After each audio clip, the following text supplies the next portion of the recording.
সম্প্রতি 2000-এর অধিক যৌনকর্মীকে সমাজ কল্যাণ মন্ত্রণালয় থেকে আর্থিক সহায়তা করা হয়েছে। এটা উচিত হয়েছে কি না? যৌনকর্মীদেরকে আর্থিক সহযোগিতা করা বা অন্য কোনো সহযোগিতা করা মৌলিকভাবে এটা তো দোষণীয় কোনো বিষয় নয়, কিন্তু সমাজ কল্যাণ মন্ত্রণালয়ের উপদেষ্টা যিনি দীর্ঘদিন যাবৎ তিনি উপদেষ্টা হওয়ার আগে থেকেই তার যে কর্মকাণ্ড, উপদেষ্টা হওয়ারও পরও তার যে কর্মকাণ্ডগুলো, বিতর্কিত কর্মকাণ্ডগুলো রয়েছে সেটা আমরা সবাই কম বেশি জানি। এদেশে যৌনকর্মীদেরকে, পতিতাদেরকে পুনর্বাসন করা, তাদেরকে সুন্দর এবং সুস্থ স্বাভাবিক একটা জীবন উপহার দেওয়ার প্রচেষ্টা না করে বরং তারা যে বিভিন্ন রকমের দালালদের খপ্পরে পড়ে ভুল পথে এসেছেন, সেই পথেই তাদেরকে টিকিয়ে রাখার জন্য তিনি কাজ করছেন।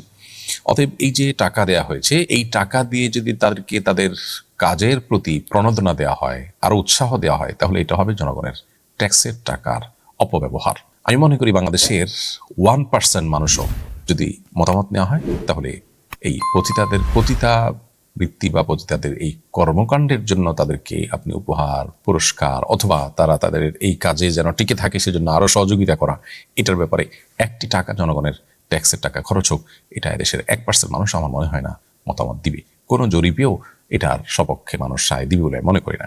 এটা সমাজ কল্যাণ উপদেষ্টা কেন দেশের সবাই জানেন, প্রত্যেকটা মানুষ বুঝেন দেশে মানুষের মেন্টালিটি এবং মানসিকতা। তারপরে জনগণের টাকাকে জনগণের ইচ্ছার বাইরে ব্যবহার করা, এই স্বেচ্ছাচারী মনোভাব এবং এই ধরনের মানসিকতা সম্পন্ন মানুষজন যারা আছে, তারাই কিন্তু অনবরত আমাদেরকে সকাল বিকাল মানবাধিকারের সবক শোনায়, মানুষ অধিকারের সবক শোনায়। জনগণের ট্যাক্সের টাকাকে আপনার খেয়াল খুশি মতো ব্যবহার করার অধিকার আপনাকে কে দিয়েছে? এদেশের মানুষ কি পতিতা বৃত্তিকে পছন্দ করে না ঘৃণা করে? যদি ঘৃণা করে, তাহলে জনগণের ট্যাক্সের টাকাকে তাদের ঘৃণার কাজে আপনি ব্যয় করতে পারেন না। তবে হ্যাঁ, আপনি যদি পতিতাদের পুনর্বাসন করার জন্য টাকা দেন এবং তাদেরকে সেখান থেকে উদ্ধার করে তাদেরকে সুন্দর একটা জীবন যাপন করার সুযোগ করে দেন, একটা চাকরির ব্যবস্থা করে দেন, থাকা খাওয়ার ব্যবস্থা করে দেন, এদেশের কোনো মানুষ সেখানে ভিন্ন মত পোষণ করবে না। প্রত্যেকটা মানুষ সেখানে সাধুবাদ জানাবে। সমাজ কল্যাণ উপদেষ্টা এদেশের সবচেয়ে বিতর্কিত মানুষগুলোর মধ্যে থেকে একটি। সমকামিতার মতো অপরাধ, যেটি প্রচলিত আইনে অপরাধ হিসেবে উল্লেখ করা রয়েছে এবং শাস্তিযোগ্য অপরাধ হিসাবে রীতিমতো আইনে রয়েছে, সেই বিষয়টিকে নর্মালাইজ করার জন্য তিনি চেষ্টা করছেন। অর্থাৎ আইন প্রণেতা যে, সেই আইন প্রণেতা ভূমিকা থেকে, যদিও তিনি সংসদ সদস্য নন, তিনি উপদেষ্টা ইন্টারিম গভর্নমেন্টের, তারপরেও তার এই আইনকে সংরক্ষণ করা বা আইন এবং বিচার কার্য যেন আইন আলোকে প্রতিষ্ঠিত হয়, পরিচালিত হয়, সে বিষয়গুলো দেখভাল করার জন্য দায়িত্বশীল তিনি নিজে সেটাকে লঙ্ঘন করার জন্য অপচেষ্টায় রত এবং লিপ্ত আছেন।